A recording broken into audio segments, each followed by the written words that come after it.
नमस्कार दोस्तों, मैं अंजलि आप सभी का स्वागत करती हूँ आपके अपने चैनल खाने भी दो यारों में। आज खाने भी दो यारों के किचन में बन रहा है स्ट्रीट स्टाइल इंदौरी पोहा। तो आप सोच रहे होंगे पोहा बनाने में ऐसा क्या है, लेकिन अक्सर जब भी हम पोहा घर में बनाते हैं या तो वो खिला खिला नहीं बनता या उसका स्वाद ऐसा नहीं आता जैसे स्ट्रीट स्टाइल पोहे का होता है। तो आज मैं आपसे सारे टिप्स और ट्रिक्स शेयर करने जा रही हूँ जिससे आपका पोहा खिला खिला भी बनेगा और उसका स्वाद बिल्कुल स्ट्रीट स्टाइल होगा। तो चलिए इस रेसिपी को शुरू करते हैं। तो सबसे जरूरी है पोहे का सिलेक्शन। सही पोहे का सिलेक्शन हमारे पोहे के लिए बहुत जरूरी है। अगर आपको खिला खिला पोहा बनाना है तो आपको जाड़ा पोहा, जिसे मोटा पोहा भी कहा जाता है, लेना होगा, क्योंकि ये खिला खिला बनता है और ये भिगोकर बनाने के लिए होता है। दूसरी तरफ पोहा होता है बारीक पोहा, जो कि अक्सर नमकीन वगैरह बनाने में यूज होता है।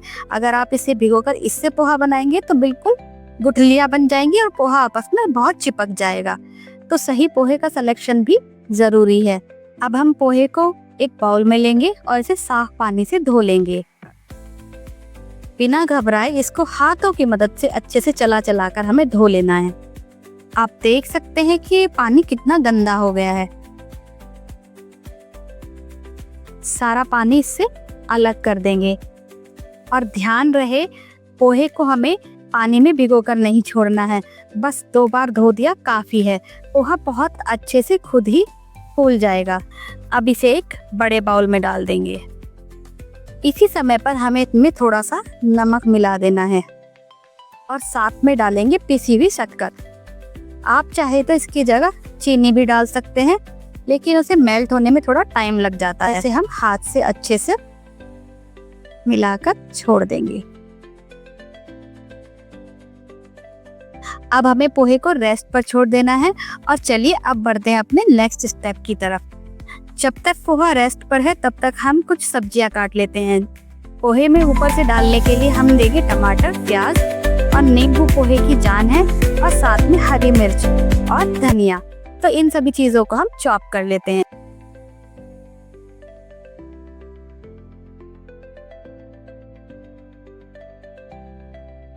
तो पोहे में डालने के लिए हमारी सारी सब्जियां चॉप हो गई हैं।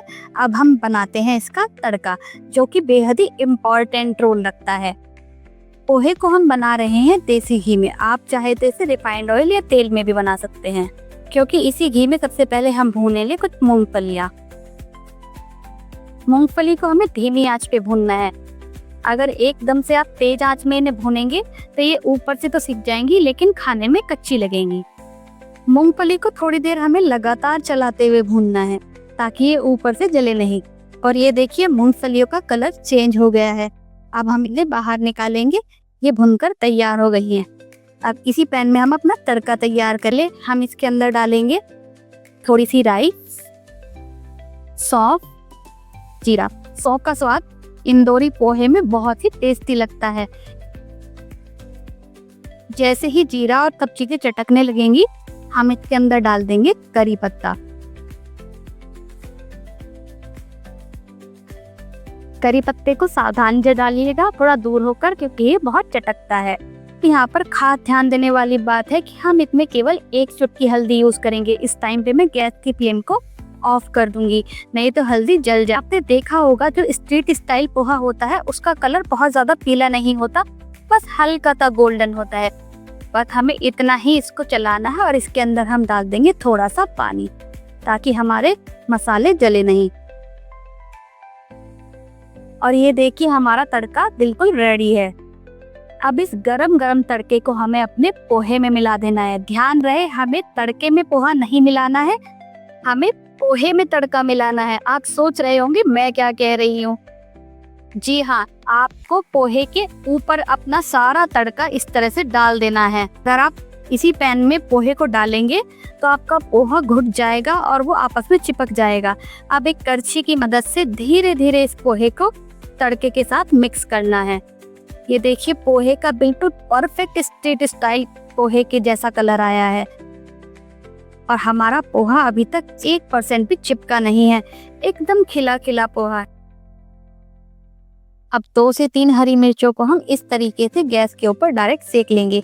इन हरी मिर्चों का स्वाद बहुत ही अच्छा लगता है, कभी खाने के साथ इन्हें ज़रूर ट्राई कीजिएगा। और जैसे ही मिर्चें तैयार हो जाएं, एक बड़े से पैन को हम गैस पर रखेंगे, जिसके अंदर डालेंगे आधा ग्लास के लगभग पानी और इसे हम बॉईल कर लेंगे। जैसे ही पानी बॉईल हो जाएगा, उसके ऊपर एक छलनी रखकर तैयार किया हुआ पोहा इसके ऊपर डाल देंगे। आपने अक्सर ठेलों पर देखा होगा, ढेर सारा पोहा ठेले पर लगा रहता है और वो सुबह से लेकर शाम तक गरम और सॉफ्ट बना रहता है। यही राज है इसके पीछे कि वो लोग भाप के ऊपर पोहे को रखे रखते हैं और ये पोहा धीरे धीरे पकता रहता है। चाहे तुरंत खाना हो या फिर शाम तक, पोहा गरम बना रहता है और इसके टेस्ट में भी कोई कमी नहीं आती है। तो हमारा पोहा रेडी है। अब इसकी ड्रेसिंग के लिए कुछ नमकीनें तैयार कर लेते हैं। तो एक बाउल में सबसे पहले डालेंगे प्लेन भुजिया, थोड़ी सी गाठिया, हरी मटर के दाने, थोड़ी सी मिक्स नमकीन और साथ में डालेंगे थोड़े से मूंगफली के भुने हुए दाने। इन सारी नमकीनों को एक साथ अच्छे से मिक्स कर लेना है। पोहा सर्व करने के टाइम पे ये नमकीनों का मिक्स बहुत ही काम आने वाला है। तो चलिए, मुझसे तो रुका नहीं जा रहा है, मैं तो अपनी प्लेट रेडी करती हूँ। तो एक प्लेट के अंदर गर्मा गर्म पोहा डालेंगे, साथ में ऊपर से डालेंगे आधा नींबू का रस और थोड़ी सी प्याज और टमाटर से इसे गार्निश करेंगे। साथ में डालेंगे थोड़ा सा धनिया और हरी मिर्च और जो नमकीनों का मिक्स हमने तैयार किया था वो भी इसके ऊपर डाल देंगे। ये मैंने पोहे का मसाला रेडी किया हुआ है। अगर आपको इसकी रेसिपी चाहिए तो आप कमेंट करके बता सकते हैं, इससे पोहे का टेस्ट बहुत अच्छा हो जाता है। तो हमारा पोहा खाने के लिए बिल्कुल रेडी है। अगर ये रेसिपी आपको पसंद आई है तो वीडियो को लाइक करें और चैनल पर अगर नए हैं तो चैनल को सब्सक्राइब करना नहीं भूलें, क्योंकि हम हमेशा कोशिश करते हैं इस तरह की वीडियो आपके लिए लाते रहें। तो मिलते हैं नेक्स्ट रेसिपी के, तब तक के लिए बाय बाय।